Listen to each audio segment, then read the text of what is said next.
Hello दोस्तों, मेरे YouTube channel में आपका बहुत बहुत स्वागत है। आज हम लोग देखने वाले हैं कक्षा 10वीं विषय अंग्रेजी के टॉप एमसीक्यू क्वेश्चन जो कि परीक्षा में पूछे जाते हैं।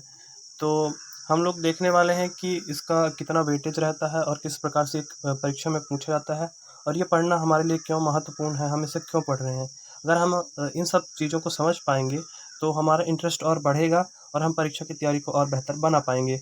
तो ये है ब्लूप्रिंट कक्षा 10वीं विषय अंग्रेजी का। तो आप देख पा रहे होंगे क्वेश्चन नंबर फर्स्ट में अनसीन पैसेज पूछा जाता है, क्वेश्चन नंबर 2 में भी अनसीन पैसेज पूछा जाता है। तो इसी क्रम में अगर क्वेश्चन नंबर आप 9 देखेंगे तो यहाँ पे लिखा हुआ है textual MCQs from first flight. तो 4 अंक के लगभग 4 से 5 क्वेश्चन पूछे जाते हैं।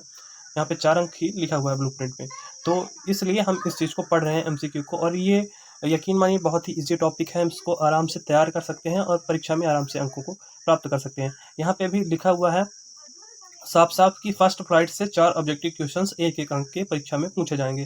तो इसीलिए हम इसको तैयार कर रहे हैं, और अगर आप एक बार इसको पढ़ लेंगे तो आप परीक्षा में कर जाएंगे। और ये एज इट इज़ क्वेश्चन परीक्षा में आते हैं बिना लैंग्वेज चेंज किए। तो अगर आप एक दो बार पढ़ लेंगे, बस पढ़ने मात्र से आप परीक्षा में 4-5 अंक का कर जाएंगे।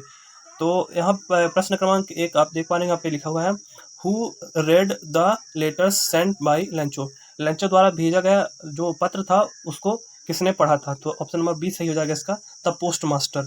फिर प्रश्न क्रमांक 2 में पूछा गया है who is the author of the lesson a letter to God. इसके लेखक कौन है। जो ये आपका पाठ है अ लेटर टू गॉड, इसके लेखक कौन है। तो GL फ्यूंटस आपको पता होगा। फिर प्रश्न क्रमांक 3 में पूछा गया how much money did Lencho want. तो ये तो बहुत इंपॉर्टेंट है और बहुत इजी भी क्वेश्चन है, ये बार बार पूछा जाता है।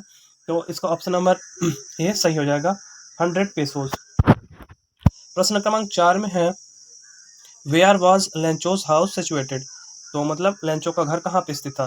तो ऑप्शन नंबर डी सही हो जाएगा, टॉप ऑफ अ हिल, मतलब पहाड़ी के ऊपर। प्रश्न क्रमांक 4 का ऑप्शन नंबर डी सही हो जाएगा। फिर प्रश्न क्रमांक 5 है व्हाट डिस्ट्रॉयड लेंचोज फील्ड। मतलब जो लेंचो के खेत थे उसको किसने बर्बाद किया था, नष्ट कर दिया था। तो हेल स्टोन्स, यानी भारी बर्फबारी के कारण उसके खेत में जो फसल थी वो नष्ट हो गई थी। फिर है प्रश्न क्रमांक 6 देखेंगे हम लोग। इसमें लिखा हुआ है Lencho wrote a letter to. मतलब लेंचो ने किसके लिए पत्र या किसको पत्र लिखा था। तो इसका ऑप्शन नंबर बी सही हो जाएगा, गॉड, यानी ईश्वर भगवान को पत्र लिखा था उसने। फिर प्रश्न क्रमांक 7 है who is the poet of the poem dust of snow. यानी कि बर्फ की धूल पाठ का नाम है, उसके लेखक कौन थे। तो इसका ऑप्शन नंबर ए सही हो जाएगा, रॉबर्ट फ्रॉस्ट।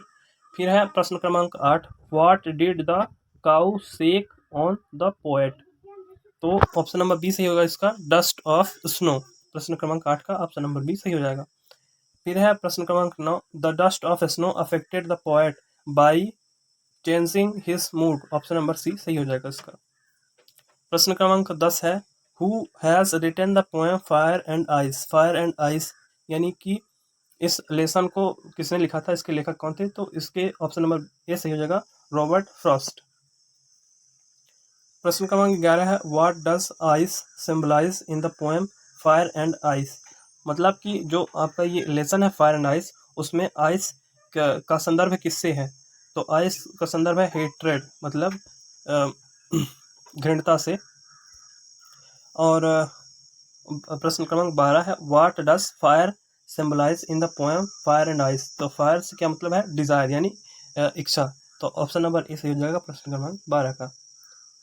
इसके बाद है प्रश्न क्रमांक 13, जिसमें पूछा गया है according to Nelson Mandela what is courage. मतलब नेल्सन मंडेला के अनुसार साहस क्या है, व्हाट इज करेज मतलब साहस क्या है। तो ऑप्शन नंबर बी सही हो जाएगा इसका, triumph over fear. Option number B सही हो जाएगा। फिर है प्रश्न क्रमांक 14, इसमें पूछा गया according to Nelson Mandela what is a country's greatest wealth. मतलब किसी भी देश का जो सबसे बड़ी उसकी धन है, संपत्ति है, वो क्या होती है। तो होती है वहाँ के लोग, वहाँ के रहने वाले लोग। तो ऑप्शन क्वेश्चन नंबर 14 का ऑप्शन नंबर बी सही हो जाएगा, इट्स पीपल। फिर प्रश्न क्रमांक 15 है according to Mandela what comes naturally to heart. मतलब हृदय से प्राकृतिक रूप से क्या आता है। तो वो है लव। इसका सही हो जाएगा option number B, question number 15 का। फिर है who has written the poem a tiger in the zoo. ये जो लेसन है उसके लेखक कौन थे। तो लेस्ली नॉर्सिस। Leslie Norris. फिर है प्रश्न क्रमांक 17, question number 17, the tiger looks at, तो किसकी ओर देख रहा था या देखता है? ऑप्शन नंबर बी सही हो जाएगा इसका, stars. Who has written the story his first flight, तो इसके लेखक कौन है? Liam O'Flaherty. फिर है प्रश्न क्रमांक 19, इसमें पूछा गया है what was the seagull afraid of, मतलब सीगल किससे डरता था? तो ऑप्शन नंबर बी सही हो जाएगा इसका, फ्लाइंग, उड़ने से।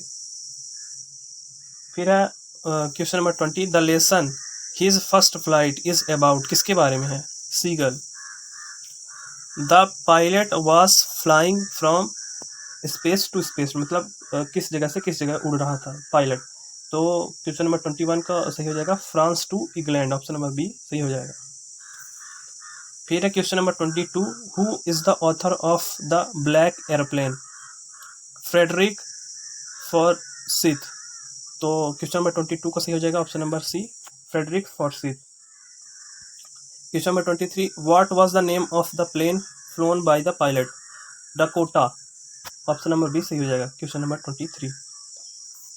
फिर है क्वेश्चन नंबर 24, आप जस्ट इसको एक दो बार पढ़ लीजिएगा तो आपसे आने लगेगा, इजी है, सारे इजी पूछे जाते हैं, तो जैसे ही आप पढ़ेंगे तो आपको पता चल जाएगा कि हाँ इसका ये ऑप्शन सही होगा। क्वेश्चन नंबर 24 जैसे कि पूछा गया है, who has written how to tell wild animals, मतलब जो जंगली जानवरों से कैसे बात करें, तो इस के लेखक कौन है इस लेसन के? तो ऑप्शन नंबर ए सही हो जाएगा, कैरोलिन वेल्स।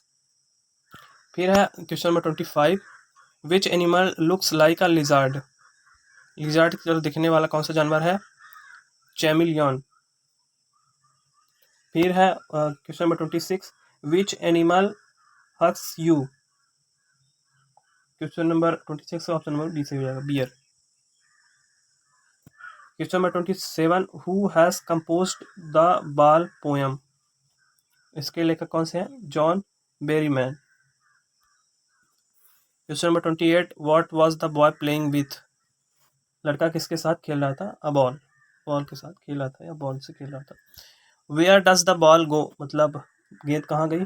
इन वाटर, ऑप्शन नंबर बी सही होगा question number 29। Question number 30, which of this is Anne's long waited friend? Anne का लॉन्ग वेटेड यानी कि बहुत दिनों तक इंतजार करने वाला मित्र कौन था? तो इसका ऑप्शन नंबर डी सही हो जाएगा, her diary. Question number 31, which of this names did Anne's give to her diary? मतलब एनी ने अपने डायरी को क्या नाम दिया था? तो ऑप्शन नंबर सही हो जाएगा इसका, Kitty. Question number 32, Anne decided to write a diary because, option number सही होगा, she had no close friend, मतलब उसके कोई मित्र नहीं थे, मतलब खास मित्र नहीं थे कोई। और question number 33, what was Margot Frank's birthday gift? Option number सही हो जाएगा, a diary. The poem Amanda is composed by Robin Klein. Question number 35, according to Amanda freedom is, freedom क्या है? Is sweet. क्वेश्चन नंबर 35 का option number B सही हो जाएगा। Question number 36, the poem Amanda is about, किसके बारे में है? Child physiology, option number C सही हो जाएगा। Question number 37, Amanda wants to be an orphan, तो क्यों चाहता था? To enjoy the freedom that an orphan has, मतलब जो एक अनाथ के पास जो लड़का होता है या कोई व्यक्ति होता है, उसके पास जो स्वतंत्रता होती है उसको महसूस करने के लिए, इसको जानने के लिए वो एक ऑर्फन यानी अनाथ को चाहता था, सॉरी अनाथ होना चाहता था। फिर क्वेश्चन नंबर 38 है, why should Amanda not eat chocolates? तो इसका ऑप्शन नंबर सी सही हो जाएगा, इट कॉजेज एक्ने, एक्ने। फिर question number 39, what are the bakers known as in Goa? तो इसका ऑप्शन नंबर सही हो जाएगा, पेडर। फिर question number 40, Coorg is famous for, तो कुर्ग किसके लिए फेमस था? कॉफ़ी, कॉफ़ी के लिए कुर्ग फेमस था। Thank you for watching the video. जय हिंद। अगर आपको ऐसे भी और भी क्वेश्चन, इंपॉर्टेंट क्वेश्चन कुछ भी देखना है किसी भी सब्जेक्ट का, तो उसके लिए आप कमेंट बॉक्स में कमेंट कर सकते हैं। बाकी अगर आप कोई क्वेश्चन